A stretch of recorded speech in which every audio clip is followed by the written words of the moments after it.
I met an old man. I said, tell me your story.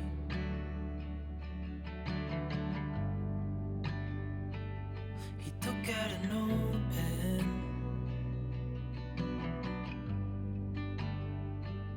and wrote something for me.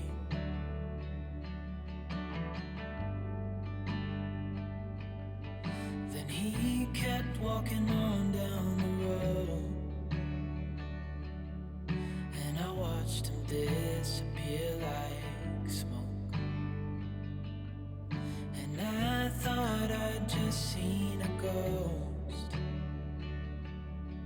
Then I looked down at what he wrote. It said, son, when you grow up you'll be fine. I know you've got questions on your mind. Ever wonder why you garden, then realise that pressure you put yourself under kind of dampens that feeling of excitement? But then how do you move yourself forward in those winter months without some form of force pushing you along? It's a tricky one, but I've come to realise that the only thing that will fail is me. By putting pressure on to achieve certain goals each week through the autumn and winter isn't doing myself justice or the garden.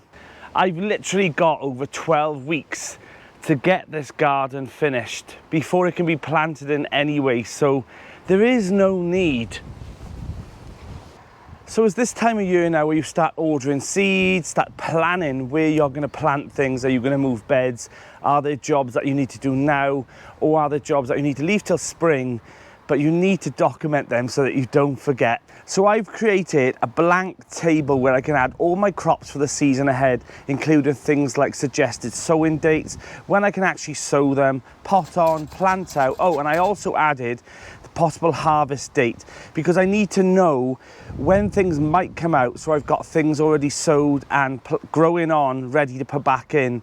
I also sorted my seeds out. I'm going through the seed storage box and making separate lists of seeds I need to order by January. I think it's important to use this downtime to evaluate your growing space, make plans, do jobs, small but steady. Nobody is racing you, so slow down. On a side note, the spring cabbages in the polytunnel are looking absolutely sweet. I'm really pleased with them. The one side is doing better than the other, but they're doing okay. I'm really happy with them, and I think this might be the way forward for me for spring cabbages, because if you've ever done it, you know they overwinter and they get smashed to smithereens, and the poor things, they go through some stuff. The cold winds, the cold nights, the rain, the snow, you name it. Those spring cabbages, if they come out the other end looking decent, then good on them, they're strong nuts. But mine are well looked after in the polytunnel, so I'm really pleased with them. So I hope you're enjoying the lives on a Thursday night, 7 p.m, all through autumn, all through winter, and then possibly through spring as well. The views are going up and up every week, and I cannot thank you enough, all of you, for coming in, watching it live or watching it afterwards and commenting. It really does help the channel. And also, without you guys, I couldn't do those things, and I really, really want to thank all the donations, all the comments, all the likes, because without them, I couldn't get this done. And well, I could, but it would take me a little bit longer than I need to. So I wanted to say thank you so much for everyone who's donated to the channel or who's a member. Thank you so much. Views, likes, comments, I thank you all.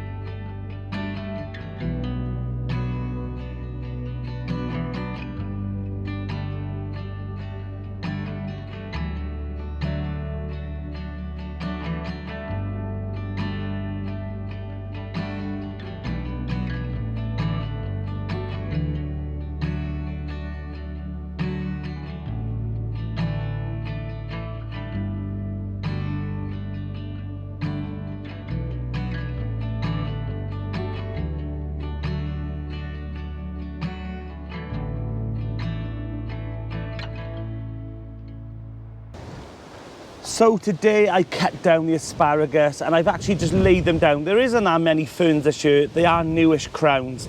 I will do a nice mulch and manure on the top of this now next month, but they're good to go and they're ready for next year. So yeah, look after them, cut them all down. You don't want the wind snapping all them off now anyway. Just drop them on the soil and they'll just rot into the crowns. My next plan of attack is this raised bed through here. It's going to be quite narrow and it'll go the full length up to here, up to this path. I'm gonna have to level this off now because there was a bit of a bank here and it's getting quite muddy down there now. So I'm gonna level it off, bark all in between. And the bed that's here, that would be quite long and narrow, will be the bean bed for this year on this site. I'm gonna fill up that one, and this one I'm gonna slowly fill up till spring using a kind of no-dig trenching method that I'm gonna try out this year. I don't know if it's been done before, but I'm just going to constantly keep filling it full of veg scraps, layers of compost, veg scraps, layer of compost. And then that nitrogen and the goodness in that soil then should feed the beans next year. So I've got the bed, I'm just waiting for the weather. So exciting news, the fruit cage has arrived. Thank you so much First Tunnels for sending me that. It's gonna go on the grapevine garden. I've got some jobs I still need to do on there. Move a shed, to be continued about that. Put the fruit cage down, dig up all the fruit bushes off this side, reposition them there, bark all through, and then that should be good to go then. That will kind of be the fruit area down the bottom of the grapevine garden, and then at the top then will be all the production line of all the veg. And then up here then will be a mixture of fruit, veg and flowers. But when I say fruit, I just mean like the figs and the odd raspberries and things that I might not put down there. But why do I do this to myself? Because I bloody love it, that's why. I also want to wash the polytunnel. I know that sounds like a daft thing to do. On a nice good day, I want to give it a good clean on the top, because with your polytunnels and greenhouses, do that in autumn or winter. Preferably not on a frosty day, you're going to be freezing. But if it's a nice fair day, give it a good clean, because the worst thing that you want now is to have a murky, dark inside polytunnel or greenhouse. So give it a good clean over, get as much light inside, because those plants that you're protecting in there, they're going to need all the light they can possibly get. The raspberries. So these have been a bugbear ever since I took on this plot. They're right at the front. People walk past, see those big golden raspberries and think, I'll take one. And I'm happy to share, but there isn't that many here now. I actually found a picture the other day of this site online, actually right coming from the gate. And if I can find it, I'll pop it up on the screen. And this whole area, this whole part, even up to the raised beds into the polytunnel, was all raspberries. They must have really liked them, or they went wild. But I'm going to dig them up from here. Raspberries are no longer going to be at the front. I got a feeling that most of these are autumn fruiting, because they've all died off now, so I can trim these back, or take out the dead wood anyway. But if they're not autumn fruiting, then I'm still going to have to trim them down and cut them out and dig them up and put them down the, move them basically. But I might not have as many fruit next year, but that's a gamble I have to take. But if I remember rightly, I did cut them all the way back. I'm pretty sure I cut them all the way back when I came on the plot, and I had quite a decent amount of fruit this year. So maybe that is the case, that they are autumn fruiting, but we'll see. I think they'll work better in the fruit cage anyway. It'll be protected, the birds won't be able to get them. But I've had an idea with the fruit cage that I'll show you when I do the fruit cage build video at some point. This weather is knocking me back a bit, so I'm glad I've got the lives that are spurring me on. I really am. So I hope they're doing the same for you too. But yeah, I'm still plodding on here, but I'm taking my time now. I'm not focusing so much on getting everything done now. There's plenty of time for that. So, right, I think I got a couple of more jobs to do though today. There doesn't seem to be any disturbance in here either from the squirrels. They're not digging through the bark by the looks of it. It's all looking okay. I am considering putting mesh on there though, because You know, we've still got quite a bit of time before spring, and if those squirrels come out and they're a bit peckish, they will dig down and they will eat and eat those bulbs. So I am considering putting a mesh top on it just to protect them a little bit better from those pesky squirrels. If there's one thing you'll learn about growing food outside is that you've got everything against you. If it's not rats, it's squirrels, it's birds, it's moles, everything is against you, and they want what you're growing. And I don't mind sharing a bit, but they can't have it all, because then what is the point of me doing it? But yeah, they're all out to get us. I've also decided to take up these 2 big chunky beds. Now that wasn't taken lightly, and I am going to repurpose those because they are huge, big chunky pieces of wood, and I actually love them. I really do love these beds. The issue I've got is that these beds, they're a lot thinner, and granted they won't last as long as these, but I cannot, when I put the hoops on, I cannot clip, you know, those clips I've got for the nets over these beds. They're just too thick, and I've tried thinking, can I put hooks, but I don't want to catch my legs on them when I walk past. So I think what I'm going to do is I'm going to take these 2 out, just take them out, make some more beds like this, and I might even be able to get a 4th bed then, because I'll be saving some space. So I might be able to move that one up a little bit more and then put in another bed, so I'll have 4 raised beds here. And then when I put the hoops that I've got from First Tunnels here and the nets, they'll all clip nice and tight here, and I think that'll be a nice amount of space here then. Nice long beds for cabbages and things like that. So, and then these beds, these wooden beds, will go down here in this area, the slums, the slum of my allotment plot. It overgrows with nasturtiums every year. Even before I had the plot, nasturtiums have always grown in this area. But I'm thinking with those big chunky raised beds, I can make a decent, tall, chunky raised bed here with loads of herbs and things in. And I think that'll look really nice here. It's an unused space, and I don't really need my, whoa.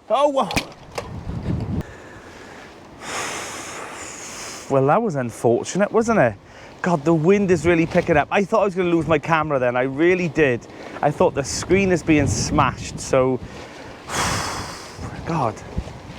That was a sharp reminder that I have got weights for this tripod, because I forget every year how ferocious the wind comes through here. So, yeah, that's the plan, to put those chunky beds down here, the full length of the polytunnel, I think.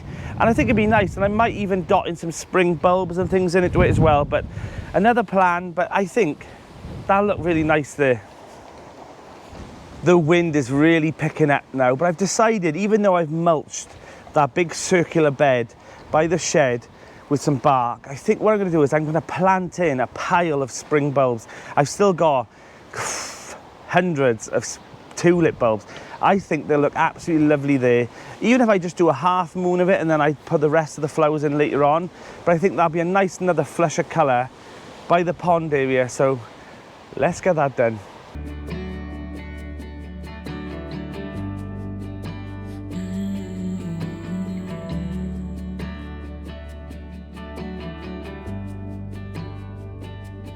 I met a young man,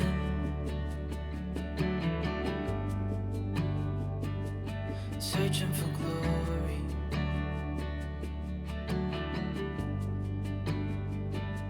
I took out an old pen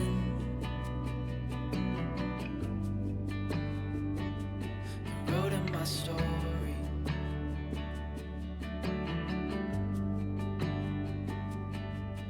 Then I kept walking on down the road. When the time is up, it's time to go. If I'm going to take anything from this year, is that still keep trying on those failures, and carrots were one of them.